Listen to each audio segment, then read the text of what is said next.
Yesterday, Esther found herself feeling exaggerated well-being. It was like everything in the universe was just in a position of waiting for no other reason than to please her. She thought the universe does revolve around me.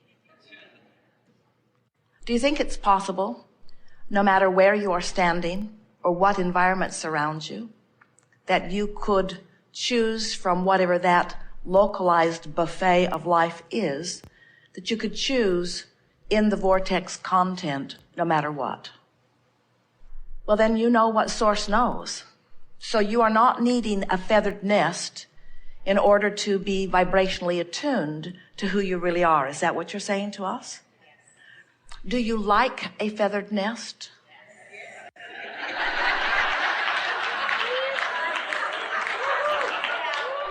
Interesting, isn't it? I really like this feathered nest that weakens my ability to focus no matter what. It was a trap. So what deliberate creating is really about is about being aware of where you stand at all times, isn't it? And always reaching for the best that you can find where you are. And what you begin to develop are thought muscles, so to speak. Thought muscles that are really provided by the powerful law of attraction. Because where you have been thinking is what is surrounding you. So here's another question for you. Would it be possible for you, if you'd practiced your way deliberately for quite a while, into the vortex, would it really be possible for you to be in a situation where you are surrounded by a lot of life experience that is not in keeping with what's in your vortex? Is that even possible? If you tune yourself consistently to well-being, will you constantly be challenged by unwanted things? And so it's interesting. You feather your nests by not needing a nest to be feathered. In other words, the way you provide a chronic environment that is really pleasing, where you just parlay it into higher and higher experiences of well-being and interest and satisfaction and fulfillment. The way you do that is by not needing your environment to be any special way in order to feel good, but by practicing feeling good no matter what. Practice feeling good when the environment is pleasing. Practice feeling good when the environment isn't pleasing. But now, here is the most important question of all. If you are practicing feeling good when an environment isn't pleasing, is there effort involved in that? Yes, there is, isn't there? Because you're surrounded by unwanted things, so you're focusing deliberately on more wanted things, even though there are unwanted things there. There is more effort in that endeavor, isn't there? Do you think that's what this art of allowing gathering is teaching you? Is it about efforting? It would seem so to some who are sort of monitoring what they are saying or monitoring what you are saying. Have you met any of those law of attraction police out there who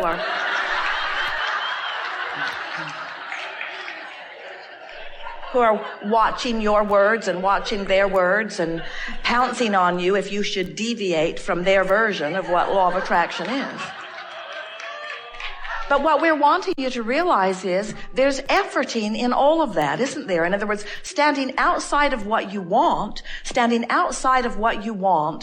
determined that you're going to focus in a better way, it takes effort, and we do recommend it. It's better than sloppily just going with whatever crowd is around you.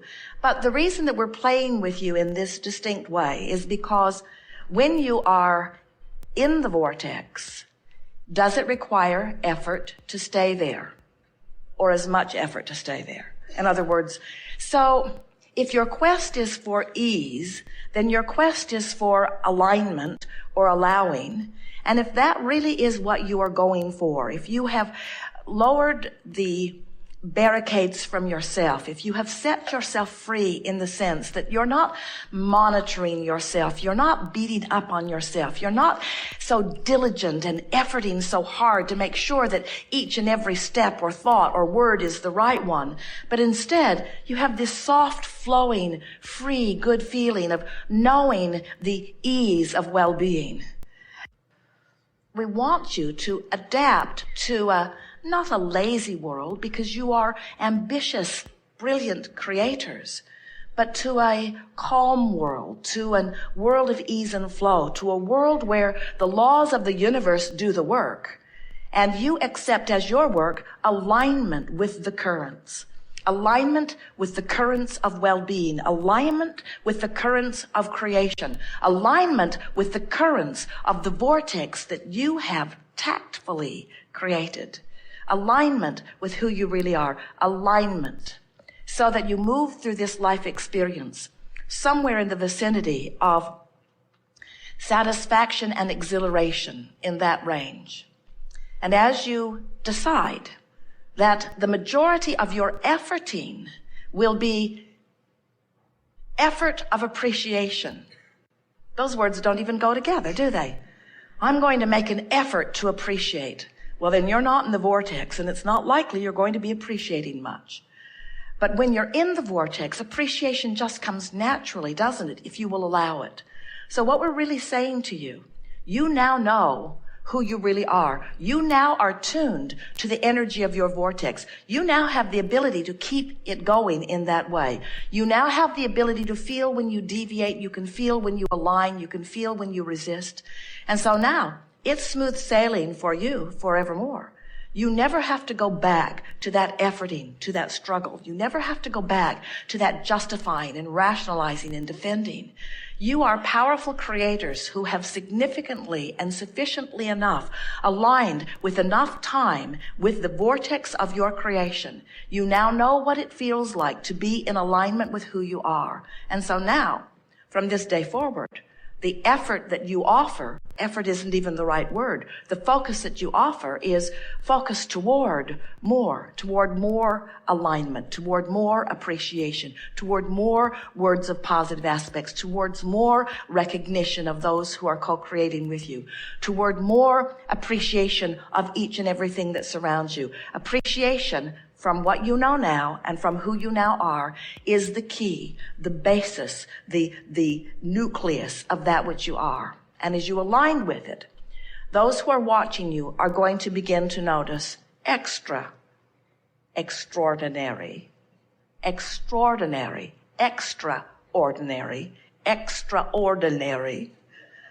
Sometimes words just please us so much.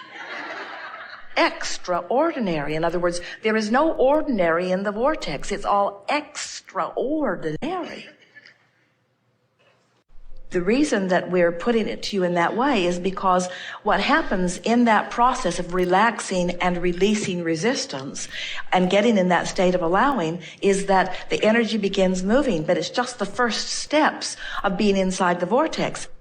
And so what happens is, as you get less specific and more general, now you're moving into the vortex. But when you first move into the vortex, you're still rather general. Now, when you are consistently moving deliberately by whatever process that floats your boat, as you're moving into this vortex, and now you are getting more and more specific, that's where the passion begins to come. In other words, the more you're in the vortex, the more you are a cooperative component. The more you are a cooperative component, the more you begin to see. The more you begin to see, the more definitive you become. The more definitive you become, the more specific you become. The more exact you become, the more exhilarated you become. In other words, there is so much more that is coming. Once you establish yourself, once you've shown yourself that you can do that without distraction on a really regular basis, now you're ready. Now you're ready for some deliberate focus wheels from inside the vortex.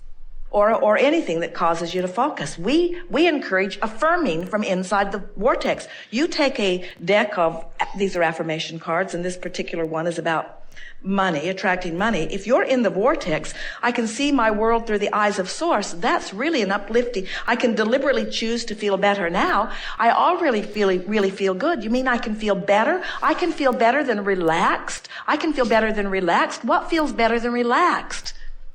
Happier, excited, enthusiastic, passionate about something.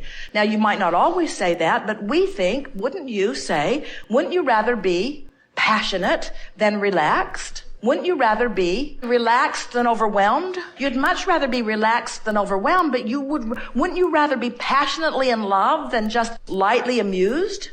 And so the more you affirm, the better my story gets, the better my life gets. Don't you want to start telling a more emphatic story, a more detailed story? And when you do that from inside the vortex, that's when you get it goosed up. And so far, mostly what we've been doing is leading you out of the abyss out of the vortex into the vortex. And now what you're saying is, now what? I'm relaxed, but is that all there is? I want something more than relaxed. I'd like to be passionate. And we say, two things are necessary. Stick around in the vortex on a really regular basis. In other words, confirm that you're there and milk it. Now, what does milking it mean? Milking it means get more specific, spend more time in it. When you're in the vortex, call someone else that you know who's in the vortex too. Do some masterminding, do some co-creating. Nothing is more exhilarating than to get it together with others and affirm your well-being from inside the vortex. There are so many things in the vortex that are exhilarating beyond description. Once you move yourself into that place of well-being, and then you begin becoming more specific, think, focus, and enjoy. We were talking about the idea of deconstructing the negative thought. The process in really simple terms is deconstruct the negative thought by going general, and once you're sure you're stable, then reconstruct the positive thought. If it feels like effort in the reconstruction of positive thought, just relax and say things. If you say something like, I'm really in a good place, I'm in the right place at the right time, all is well, there's nothing for you to do, there's nothing that you're supposed to do. No right or wrong. Be as specific as you can be about what you want from where you are. It's interesting because when you're in the middle of contrast, because it's vivid and because it's close and because it's real and because sometimes other people see it, it is not the easiest thing to take your attention from it. And so your question is, how can I ignore something that is happening and think about something that I would prefer? And the answer is just practicing. And so getting into the vortex or getting into alignment with who you really are is you don't do it all at once, but you understand that it is a possible thing to do.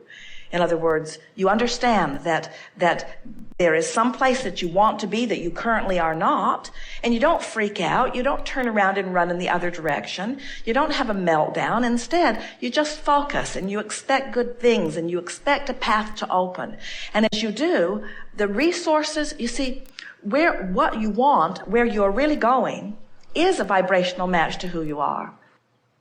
What you want and where you're going is a vibrational match to where you are. And so to who you really are and to all that you want. And so if you stand in a place of knowing that, this is the same thing. When you are standing in contrast of something not wanted, you just do your best to activate as little of that as possible by releasing your thoughts about it, by not talking about it, by not blogging about it, by not sending emails. Don't struggle within it. Don't try to relate to others. Don't try to get others to understand how you feel. Don't try to defend your position, or don't even try to explain your position. And don't take pictures of your position. Don't document your position. And do your best to avoid the people who want to do that with you. In other words, remove yourself from the conversations that are easy and watch for the floodgates to open.